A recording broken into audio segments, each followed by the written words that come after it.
Bismillahirrahmanirrahim. Assalamualaikum warahmatullahi wabarakatuh. Puji syukur kita panjatkan kehadirat Allah Subhanahu wa Ta'ala yang telah memberikan kita nikmat kesehatan dan nikmat kesempatan sehingga kita masih bisa mengikuti perkuliahan pada hari ini, walaupun masih dilaksanakan secara daring, dan semoga masa pandemi ini cepat berlalu. Tak lupa pula kita kirimkan salam serta salawat kepada junjungan kita Nabi besar Muhammad SAW. Dialah Nabi yang telah membawa kita dari zaman kebodohan menuju zaman kepintaran seperti saat sekarang ini. Langsung saja, kami dari kelompok 7 yang beranggotakan Fatima N, Nur Enal Yakin, Risa Oktaviani, Sucianti akan membahas materi supervisi klinis. Langsung saja, pengertian supervisi klinis.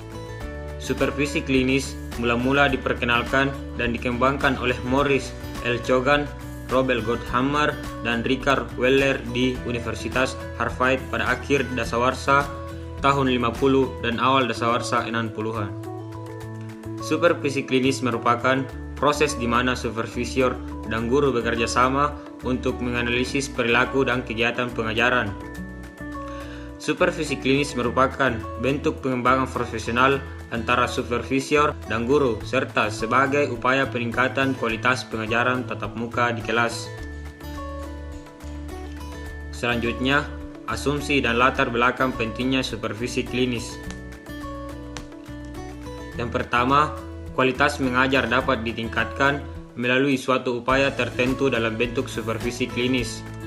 Kedua, mengajar adalah suatu kegiatan yang dapat dikendalikan, dapat diamati, dapat dilatih secara terbatas melalui kegiatan pertemuan pendahuluan, observasi mengajar, dan pertemuan balikan yang dilakukan melalui kegiatan supervisi klinis. Yang ketiga, keberadaan guru atau calon guru yang memiliki kelemahan atau kekurangan dalam mengajarnya, sehingga memerlukan upaya perbaikan melalui supervisi klinis.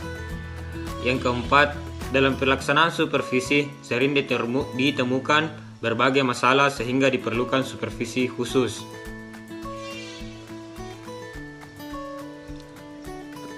Selanjutnya, secara umum, supervisi klinis bertujuan memperbaiki perilaku mengajar guru yang kronis yang dilakukan secara intensif sehingga mereka dapat melakukan perbaikan mengajarnya sesuai tuntutan profesinya. Oleh karena itu, dalam pelaksanaannya menekankan pada pembentukan dan pengembangan profesional guru secara menyeluruh menyangkut beberapa hal. Yang pertama, mengevaluasi guru untuk kepentingan promosi dan promosi jabatan dan keputusan lainnya.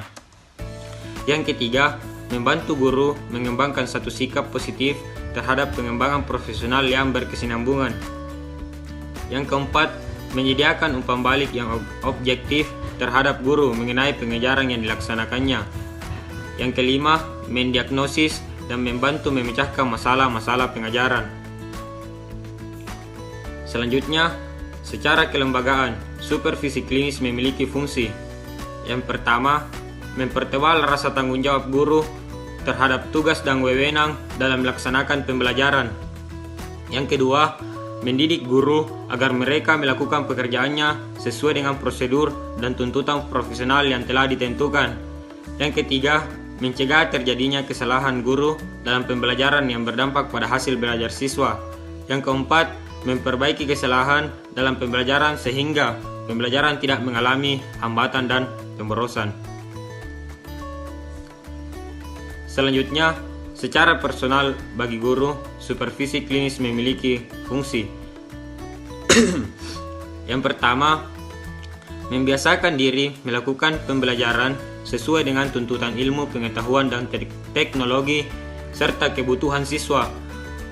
Membangkitkan kesadaran dan pemahaman diri terhadap tugas dan fungsi dirinya sebagai guru dalam menjalankan pembelajaran yang berkualitas. Yang ketiga, menyadari pentingnya peningkatan kualitas mengajar secara terus-menerus. Yang keempat, menyadari dirinya memiliki kelemahan dalam mengajar dan berusaha untuk melakukan perbaikan. Yang kelima, menyadari bahwa apa yang terjadi pada diri siswa merupakan hasil atau produk dari pembelajaran yang dipraktikannya. Dalam kata lain, kualitas hasil belajar siswa merupakan cerminan kualitas mengajar dirinya.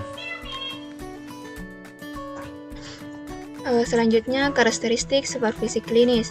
Nah, menurut Bolla ada beberapa karakteristik supervisi klinis. Yang pertama, bantuan yang diberikan kepada guru dalam memperbaiki dan meningkatkan keterampilan mengajarnya. Yang kedua, proses supervisi dilakukan melalui tahap pendahuluan, observasi mengajar, dan pertemuan balikan. Yang ketiga, pendekatan yang dilakukan bersifat profesional dan humanistik. Yang keempat, menguji kemampuan siswa sekaligus menguji kemampuan guru. Yang kelima, dilakukan oleh lembaga yang kompeten. Nah, selanjutnya, prinsip-prinsip supervisi klinis. Menurut Muhtar, prinsip-prinsip supervisi klinis itu yang pertama, dilakukan berdasarkan inisiatif para guru. Yang kedua, perilaku supervisor bersifat teknis sehingga guru-guru terdorong untuk berusaha meminta bantuan dari supervisor. Yang ketiga, hubungan bersifat manusiawi, interaktif, dan rasa kesejawatan. Yang keempat, dibangun dalam suasana bebas. Yang kelima, objek kajian adalah kebutuhan profesional guru yang real. Nah, selain itu, terdapat beberapa hal yang perlu diperhatikan supervisor dalam pelaksanaan supervisi klinis. Yang pertama, pelaksanaan supervisi klinis itu dilaksanakan bersama dengan pengajaran mikro dan terdiri dari 3 kegiatan pokok, yaitu pertemuan pendahuluan, observasi mengajar, dan pertemuan balikan. Yang kedua, merupakan suatu keperluan mutlak bagi guru maupun supervisor untuk memperoleh pengetahuan dan menilai tingkah laku dalam profesinya sendiri. Yang ketiga, pendekatan yang dilakukan bersifat profesional dan humanistik. Yang keempat, dilaksanakan pada lembaga pendidikan, tenaga kependidikan, guna peningkatan kemampuan profesional guru. Yang kelima, program pelatihan pengajaran mikro itu perlu disempurnakan guna pelaksanaan praktik mengajar bagi calon guru. Nah, selanjutnya, hal yang juga perlu dijadikan prinsip oleh supervisor dalam pelaksanaan supervisi klinis, yaitu yang pertama, interaktif bukan direktif. Artinya bahwa supervisor dan supervise adalah sederajat, saling membantu dalam meningkatkan kemampuan dan sikap profesionalnya. Yang kedua, demokratis bukan otokratis. Artinya bahwa proses supervisi itu harus terbuka dalam mengemukakan dan menerima pendapat dengan melalui musyawarah untuk mencapai mufakat dalam setiap proses diskusi. Yang ketiga, terpusat pada calon guru atau guru. Selanjutnya adalah ruang lingkup atau sasaran supervisi klinis. Sasaran supervisi klinis dalam hal ini merupakan individu yang disupervisi, yakni guru yang memiliki kelemahan atau yang belum profesional dalam pengelolaan pembelajaran, atau guru yang ingin meningkatkan kemampuan dan keterampilan mengajar yang bersifat spesifik menuju guru yang profesional. Nah, adapun menurut Sergiovanni dan Starrat, supervisi klinis menekankan pada 2 sasaran atau aspek yang disupervisi, yaitu pengembangan profesional dan pengembangan motivasi kerja guru, bukan sebagai upaya perbaikan kepribadian guru.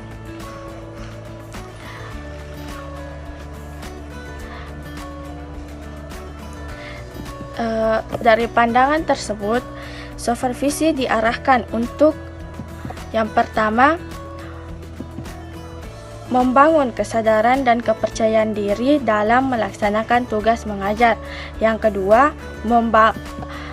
kedua, membangun prakarsa dan tanggung jawab guru dalam melakukan perbaikan kualitas profesional dirinya secara berkelanjutan. Dan yang ketiga, yang terakhir, mengembangkan keterampilan generik dalam melakukan pembelajaran.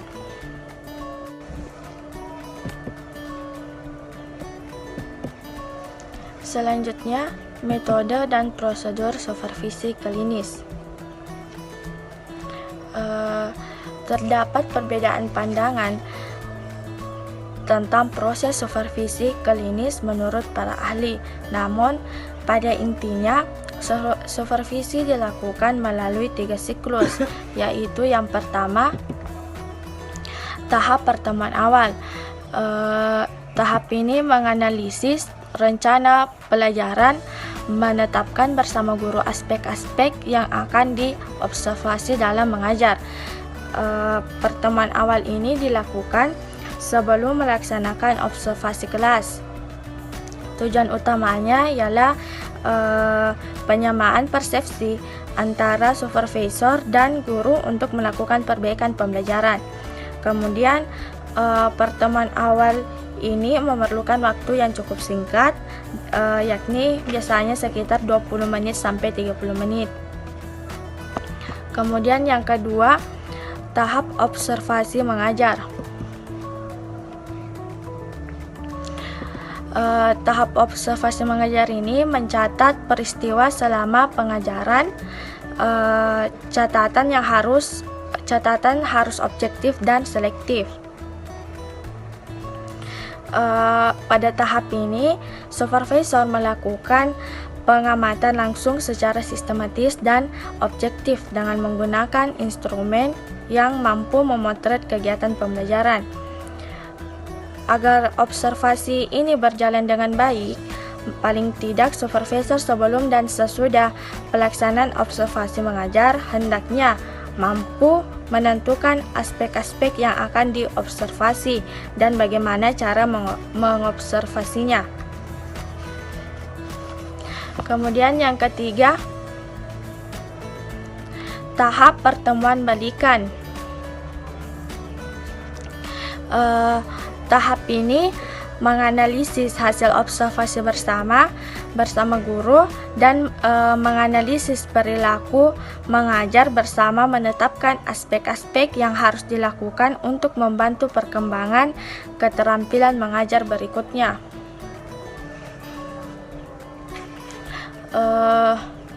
Pertemuan balikan ini dilaksanakan setelah dilakukan analisis terhadap hasil observasi pengajaran. Tujuannya yakni menindaklanjuti analisis hasil observasi pembelajaran yang dilakukan guru. Pada tahap ini, supervisor hendaknya menanamkan kepercayaan pada diri guru bahwa pertemuan balikan bukan untuk menyalahkan guru, melainkan untuk memberikan masukan balikan dan memberikan penguatan terhadap guru. Pada tahap akhir ini, supervisor sebagai komponen penting dalam peningkatan kualitas profesional guru dituntut untuk merefleksi atau memikirkan secara komprehensif, mendasar, dan sistemik tentang bagaimana strategi paling efektif untuk meningkatkan kualitas belajar. Selanjutnya, komponen supervisi klinis. Menurut Pidarta, ada 8 komponen supervisi klinis. Yang pertama, pengalaman nyata atau otentik. Yang kedua, problem yang dihadapi guru bersifat nyata. Yang ketiga, supervisor berusaha menghayati pribadi dan keadaan batin guru pada saat itu.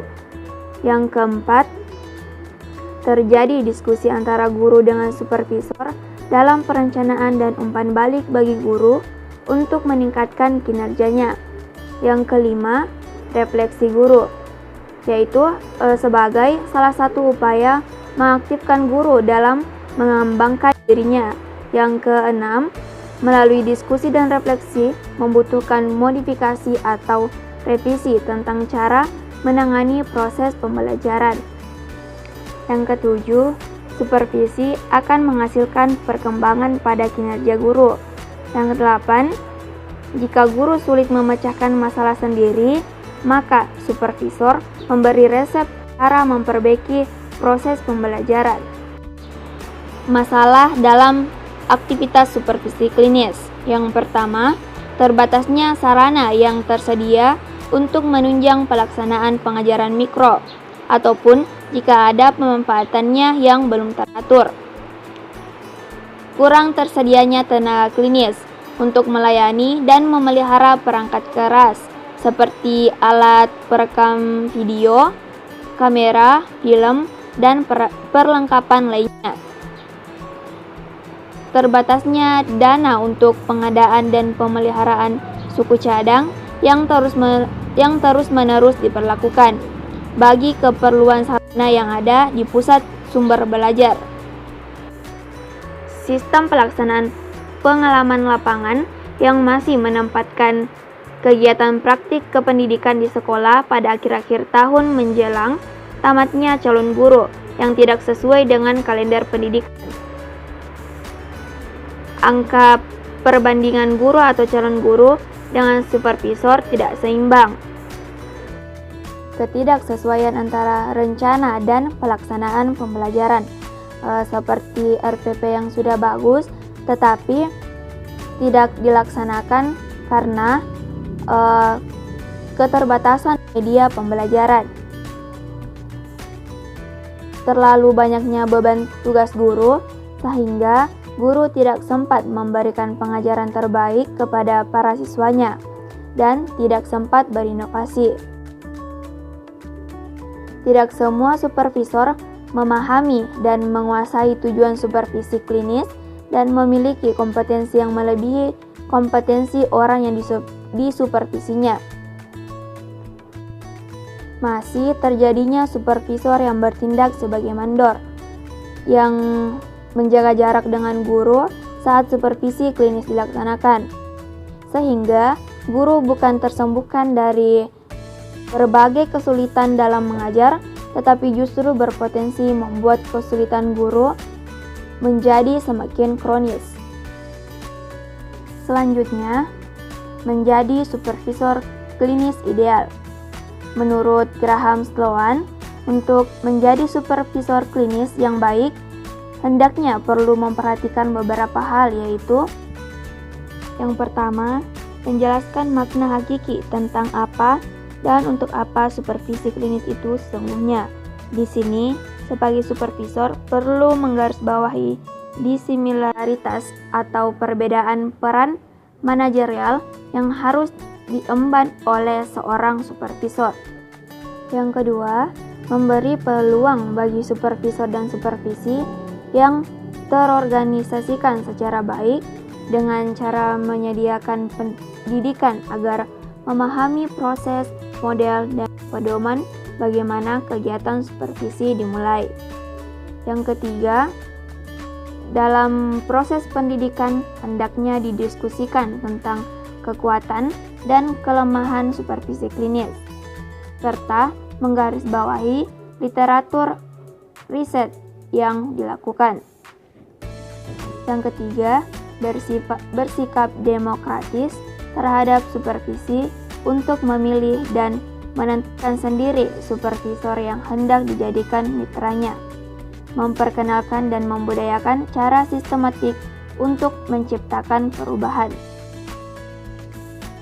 Yang keenam, memberikan kebebasan kepada supervisi untuk merancang agenda proses supervisi yang hendak dilakukan dalam bingkai kerja profesional. Yang ketujuh, memberi tanggung jawab kepada supervisi untuk mendokumentasikan apapun yang dipandang penting dari supervisi. Yang kedelapan, mengadakan pelatihan yang terus-menerus bagi supervisi terkait dengan model-model supervisi, pengembangan keterampilan interpersonal, pendidikan bagi peningkatan kualitas supervisor, tentang dukungan bagi supervisi. Itulah tadi pemaparan dari kelompok kami. Lebih dan kurangnya mohon dimaafkan. Assalamualaikum warahmatullahi wabarakatuh.